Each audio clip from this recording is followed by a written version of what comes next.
My name is Sock, and today I'll be talking about the game No, I'm Not a Human. Before you listen to this video, I recommend playing the game if you haven't, or watching someone play it if you're too scared, because I was too scared to play it at first. But come back and listen to this, or if you don't care, you can just stay and hang out and hear my crazy thoughts, you know? You don't have to though, I don't know, up to you. But gonna get right into it. No, I'm Not a Human is an indie horror game that was released on September 15th, 2025 from the Russian game studio Trioskas. Trioskas? Triscuits? I don't know how to say it, but I'll go with Triscuits. The game takes place somewhere in Eastern Europe, following the sun getting so hot it'll kill anyone who gets stuck in its rays.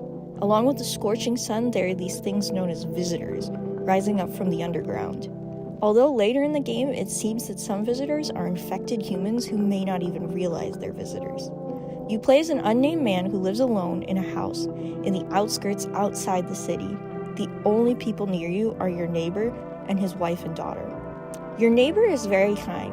The opening of the game is him coming over to check on you amongst the chaos he's hearing about from his cousin. He stays over to make sure you're not alone, as these visitors prey on those who are alone.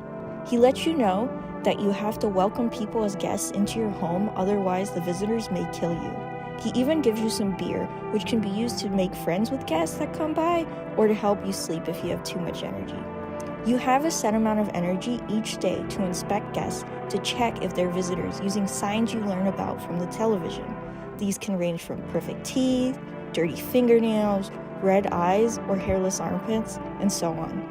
The people sharing this info are a group called FEMA, who essentially take charge of everything, including the government, while this crisis is going on. FEMA can even show up at your home and demand to take guests from you. No matter if you persist, they take away random guests. Not only is there the threat of FEMA, but also a visitor known as the Pale Visitor, who's tall, with loose skin, an uncanny face, and only wears pants. I knew he was no good because where the hell are his damn nipples? And I'm so afraid of this guy. Anytime I open this game up on Steam, I scream a little internally just because it bothers me so bad. My best friend and I played this game together, and my best friend thought he looked like some kind of messed up Bill Hader, and I don't know if that makes him less scary or more scary, but that's for you to decide. There are some guests who are always visitors or who are always human. The other guests can be visitors or humans at random during any given playthrough. It's up to you to discern who. If there are too many visitors, or you're alone when the Pale Visitor comes by, or if you just let the Pale Visitor in for some unforsaken reason, it's game over. If you can manage to survive, the game goes through up to the first 14 days of this crisis before you border yourself in and lose your mind to insanity. Although there are multiple endings. You have the days to speak to the guests to figure out if you can trust them, and at night, more people will come knocking on the door, and you can either let them in or kick them to the curb. The difficulty is that everyone looks weird. A lot are sympathetic, while others are just terrifying. One thing that stays the same is that they're all desperate. Some people knock but don't come to stay, like FEMA or the Pale Visitor. There's also the Mushroom Guy, the Prophet, and the Vigilante. The longer I played the game, and the more playthroughs I watched through, the more I realized that the game mirrored the situation in the country I live in, that being the United States of America.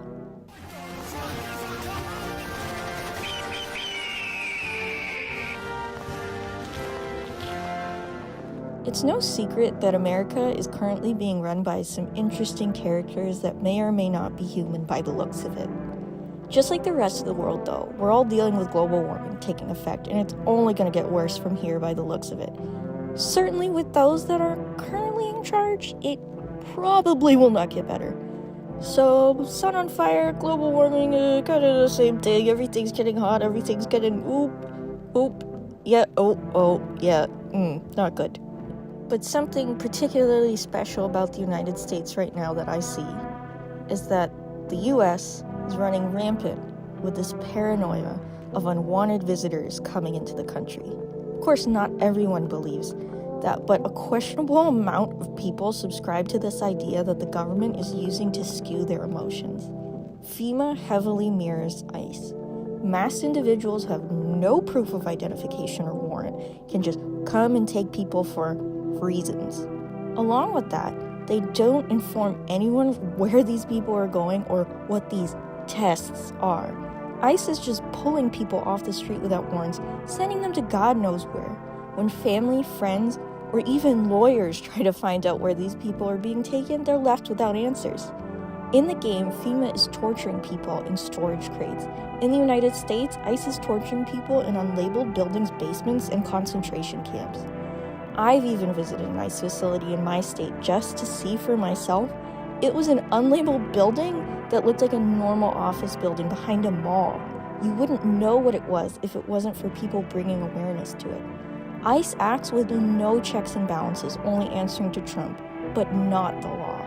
FEMA acts this way in the game and actively tries to recruit men who show inhumane traits. They even try to recruit the vigilante after watching him murder people who he suspected of being visitors, including children. There are those who praise and even want to be in FEMA. A woman who desperately wants to be in the group can stay in your home. It reminds me of the tactics that ICE uses to encourage those who want to use violence against Black and brown people to feel some semblance of power. They're literal buffoons without training. The Supreme Court even passed that it's okay for ICE to do what they're doing and pass judgment based on how someone looks or what languages they might speak or if they have an accent. Just like the way we can decide if we think someone is a visitor in the game or not. A lot of those in the game do not even care about children. We learn about one couple who murdered their own child, or from a school teacher about people who burned all the children she was taking care of inside an abandoned kindergarten.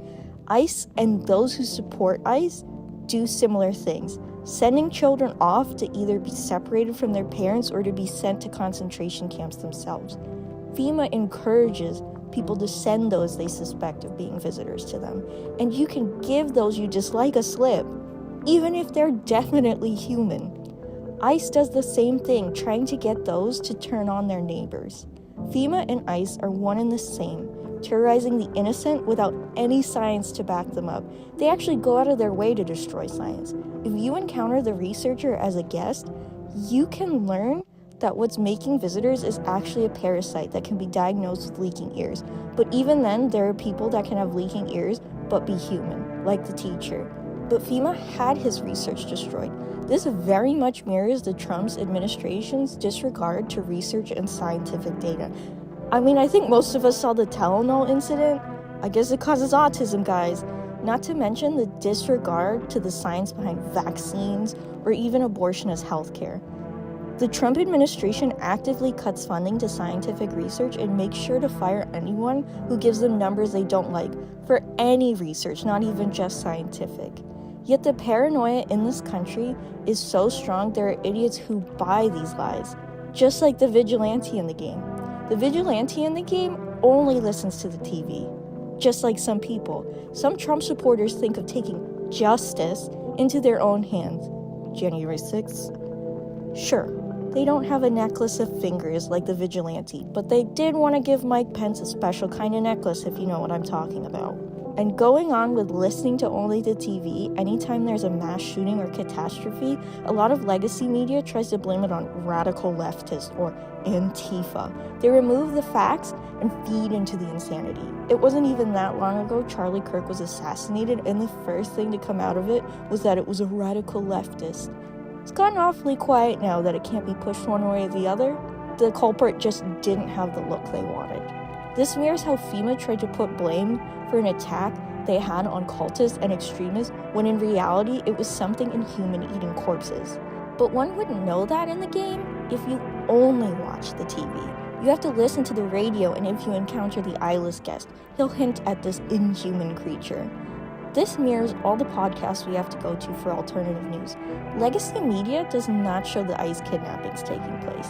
You have to go find podcasts or YouTubers or even on TikTok for people willing to talk about it or show it.